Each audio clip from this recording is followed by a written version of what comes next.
Well, hello everybody. Welcome to episode 4. I feel like I need a jingle at the start. I actually already recorded episodes 4, 5, 6, and 7, but then file 4 was corrupt. So I saw that as a sign to just like spontaneously do a New Year's post and check in on everyone. How's your New Year's? For me, my New Year's was pretty fun. I just went down to Point Impossible with my neighbour and some of her friends, which was really nice. And yeah, just ate some good food and danced a bit and went for a midnight swim, which was nice. And then drove home after that. And then, I was thinking about New Year's resolutions. I want to know what other people's New Year's resolutions are. What goals do you have next year? I don't really set like big goals anymore. I kind of don't really feel like I need a New Year's resolution to do that, and also I feel like sometimes it puts pressure on me within a time frame. I just feel like showing up for my best is good enough, and then like things that happen as they're meant to happen. But I have had some good ones in the past. Probably the best New Year's resolution I had was when I wanted to drink 2 liters of water every day, and yeah, now that's like became such a habit that's my normal now. And I noticed like at the end of that year, like I don't really like soft drink anymore, which is pretty cool. I think like, I don't know, it's like almost if I drink soft drink, it feels like I'm like drinking acid sort of. So that was like a good like hangover from that New Year's resolution. If I can deal with like post mix soft drink, but like, yeah, so that was a good one. Meditating is probably a good one as well. Trying to get into meditating. But I was talking to my neighbor about it, and she had this really cool thing where she just picks like one word for the year, and she tries to like, one theme, I guess, that she wants to like contemplate for the year. And I thought that was really cool. And so I think that's what I'm going to do this year. And for me, that word is belief. I think this is the year of me believing in myself.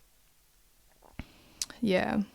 I had a really good Christmas as well. I got a film camera, which I'm really happy about because I haven't had like a really good point and shoot in ages, in a few years now. And yeah, I just can't wait to just like be creative and run around the streets with Raquel and just take photos. Christmas Day, we did Dutch Day this year. So my nan immigrated here from Holland, but we don't do anything Dutch except for like eat Dutch licorice coins. And so my younger sister was like, maybe we should change that. Maybe we should learn a few things about our culture before, it's too late. So we did a Dutch Day where we all dressed up in Dutch outfits and had Dutch decorations and ate Dutch food. And unfortunately, my nan had COVID on the day, but like she still came. And my uncle, like as a joke, he brought this like tent, like I think it's for like spray tanning, like a tent, and he set it up for her to sit in, put a chair in there for when she arrived as a joke for her to sit in. And she was laughing and she sat in there, and she actually sat and ate some food in there, which is pretty funny. And then I took a video of like her just like in the tent, and then I put it on TikTok, and it went like super viral.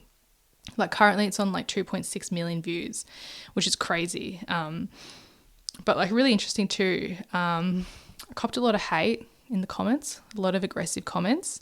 I used to be worried about like blowing up or going viral because of like copping hate, but like this was honestly like the funniest thing ever. Some of these comments are just like so funny.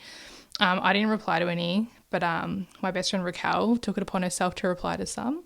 So I've just printed them out. I'm just going to read some out here. So a lot of the comments were just like people being like, oh my God, me too. I feel for you. Like Tracy Dixon, 21. I was banished to my mum's conservatory. What feels like day 50 with COVID and still no end in sight. I don't know what a conservatory is, but sounds rich. A lot of people were like, what's with the hats? Because we were all wearing like Dutch hats. Honest question, what's the hats about? Let's fix things 2020. To which Raquel replied, Dutch Christmas. Had a lot of people accusing us of being cruel for the treatment of my grandma. For example, Nick_89 wrote, get her out of that stupid bubble and live your lives. So dumb. Thanks for that. Shilanayla Lamb wrote, free grandma. Okay. And Jens Rad wrote, get the poor thing a better chair. To which Raquel responded, I agree, appalling. A lot of like the whole like COVID debate just like blew up in the comments as well, which is pretty funny. A lot of hate regarding that. This guy's name is Get Your Flu and COVID Shots Watermelon Emoji. Do you not know how air works? Do you think it's not magically out of the bottom? The 6-foot thing isn't even true anymore. Oh boy, all of you have COVID. Okay. Kai with a skateboard emoji. There is no difference. You're still going to get it anyway. Raquel. Update Mr. Know-It-All. No one there got sick. Someone commented like 20 sheep emoji. Ouch, that one hurt. But probably the worst comment was from Poulsen, who wrote, "Shitty family." Thanks, Paulson. I had like a heap of people commenting in German. Actually, like you can see the statistics of where the video, like who are the viewers of the video, and like vast majority of them were in Germany, and then the US, and then the UK, and then Australia. Even a German cruise ship commented on the video, which was pretty cool and random. Yeah, it's been making me think though a little bit about my intention to grow the podcast. I just feel like I'm kind of given up on Instagram. I feel like Instagram has kind of failed us. Like you have to do so much work to try and like go viral and stuff on Instagram, and you just don't get rewarded for it. Like I posted, like when I was doing Mew Clothing, I took it seriously and I was posting like every day for about 18 months, and I was producing good content too. And I could never really grow. It just didn't do anything. And then as soon as I stopped like posting so much, I instantly got punished where like a photo that I post gets like 4 likes. Like what the fuck? Like I was getting more likes when I had like just my personal Instagram.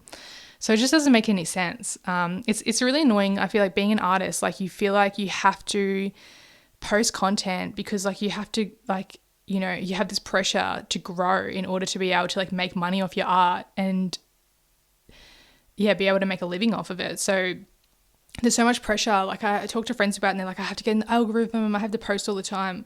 I've given up on Instagram. I'm going over to TikTok, and anything I post on TikTok, I'll just post on Instagram. But it seems like there's so much more potential for growth. And yeah, I feel like Instagram is just like the people I feel like you went to high school with anyway. So it's just like a bit more anonymous on TikTok anyway. So that's kind of my growth for my goal next year is to like believing in myself and my ability to grow.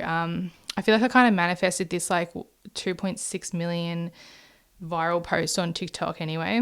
Like I was just like, when I posted it, I had a feeling it was going to go viral. I feel like I've had 3 other videos go viral and get about 100,000 before that. And I feel like if you know, go viral once, it's an accident. If you go viral twice, like maybe, but if you go viral 3 times, then I think you're starting to figure something out. And when I posted it, I had an inkling that I think this will go viral. So I'm proud of myself, I suppose, and glad that I'm like starting to figure out what will and will not go viral. It's annoying that like you even have to like care about these things. It sounds superficial, but like in terms of having a business, this is your marketing platform. This is your shop front and your exposure. So you have to care about it. If you don't, like good luck, you got no chance basically. So like, yeah.